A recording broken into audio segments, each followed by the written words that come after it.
Well, here we are. Another day we can't fly, Phil. We had the Baron ready to go. Ready and raring, Jono. And the ready and raring. And the weather said otherwise. It did. It's a bit very rude. frustrating when you're all keyed up to go out and shoot some good footage. Yeah. But anyway, that's all good. I thought we'd do a question and answer session. There's a few comments. We've had lots of comments, and we do appreciate everyone's comments. We appreciate our lovely viewers. We do appreciate and our they lovely are viewers. lovely. They are very lovely. So I thought I'd run through a few questions, and we might be able to answer them. Well, you might be able to. I can do my best. But Let's see. Let's see how we go. all right. Some hate. Phil states that he doesn't believe he could do anything that would stop pilots making bad decisions. This is not true. He could use his experience to mentor less experienced pilots toward making better decisions. I do that daily. We're mentoring all the time. We are. And excitingly, one of the people that you've mentored, Ben Burns, just won an award. He won the Young Achiever of the Year with the Casa Wings Award. And congratulations to him. That's a wonderful award. Yeah. Yeah. What was I trying to focus on there? Remember, we can't cover off on every possible aspect of a topic effectively every time. So I've got to try and look at bullet points. The point I was making there was I can't make command decisions for other people when they are on the spot. When they are the general on the field at the time, they have to make the decision. We can guide their decision-making process and processes through mentoring. Of course we can. I believe that where I can make a difference is making sure that pilots really do understand what controls what, because it's poorly taught. So that's where it's understanding these concepts properly, the manipulative ones, the manipulative issues. Another question. How do I know if my instructor is a good teacher? The issues here are interpersonal relationships, really. One instructor might work wonders with this certain person, but not that person.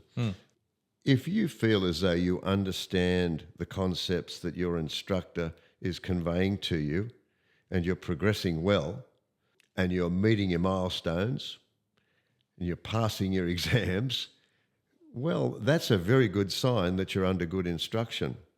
But if you feel as though you're lagging behind, or when you ask questions, the answers you're given you don't really understand or follow, that's also a sure sign that maybe you're not being taken care of properly.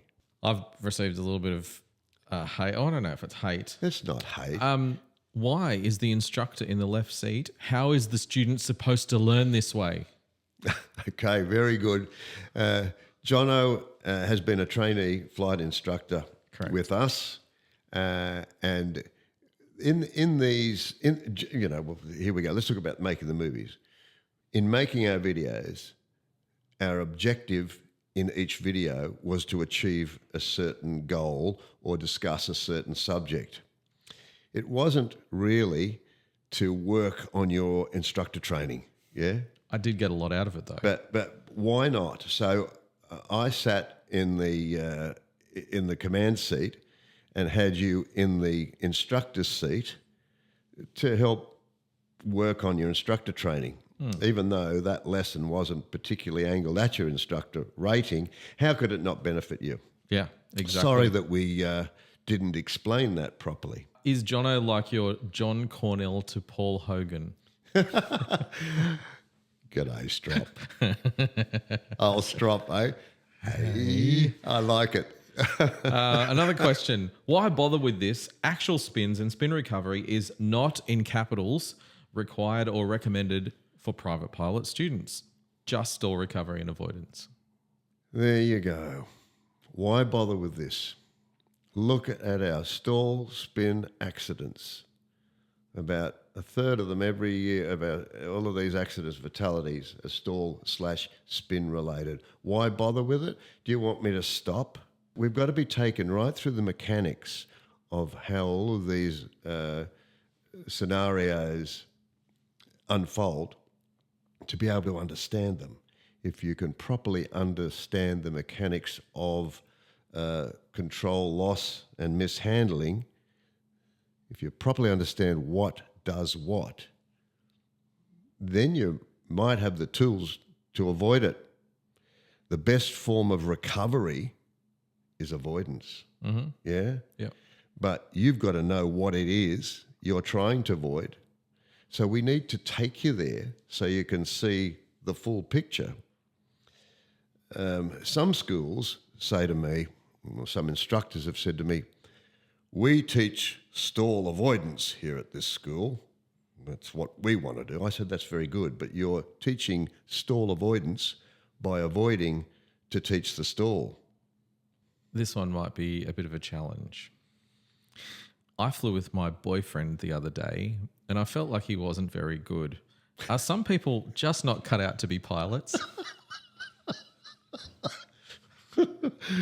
Well, I didn't see that one coming. Are some people just not cut out to be pilots? That's a tough one, because if that person went flying with a boyfriend, that means that person must have a pilot license. So someone has given the boyfriend those privileges. So somebody deemed him competent enough to do that. The girlfriend probably hasn't done a whole lot of flying. That's, And yeah. Now, my wife, bless her, Yeah. she's not a confident flyer.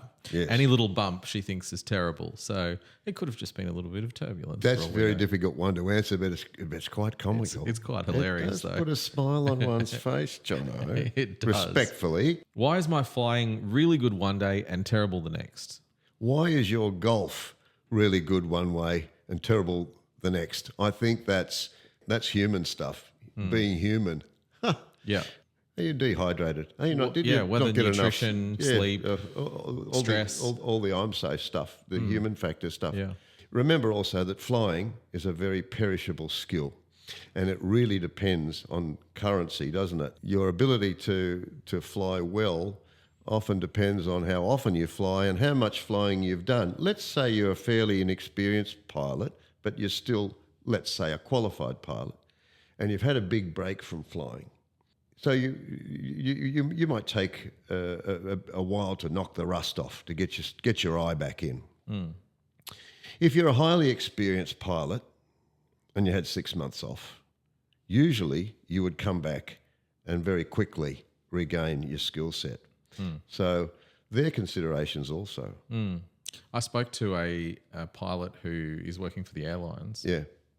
And he said, look, I've got to be honest, I'd be struggling to get into 172 and fly a circuit these days because it is perishable skill. Perishable skill. You look at what he's focusing on. If you're going to be spending the majority of your working life in daily or weekly activities flying this type of heavy airplane and get back into something completely different, it's still an airplane, yes, but it's light and all of the pictures are different.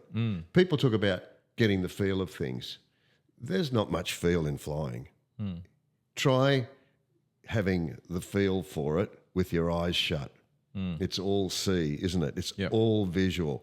What do we feel? Well, we get tactile, touch. We can feel our muscles against the seat, etc. The vast majority of the input that we get from flying is visual. So it's not, I'll get the feel for it, I'll get the look of it. If you've been flying a heavy jet and you want to get back into 172 and you haven't been in one for 5 years, it's going to take a while to get the look of it back. Yeah. Not so much the feel of it. Well, a Barron video coming soon as we get a decent bit of weather. We'll go out there and we see if we can stall that Barron without using the elevator. Yeah, we're also working on a VMC demonstration and talking about some multi-engine concepts which will be coming out soon. Yeah, that's right. Some good multi-engine stuff, I hope. We'll talk about critical engine. We'll talk about velocity for minimum control, airborne, and present some things that we're hoping that the lovely viewers will enjoy and gain from. Absolutely.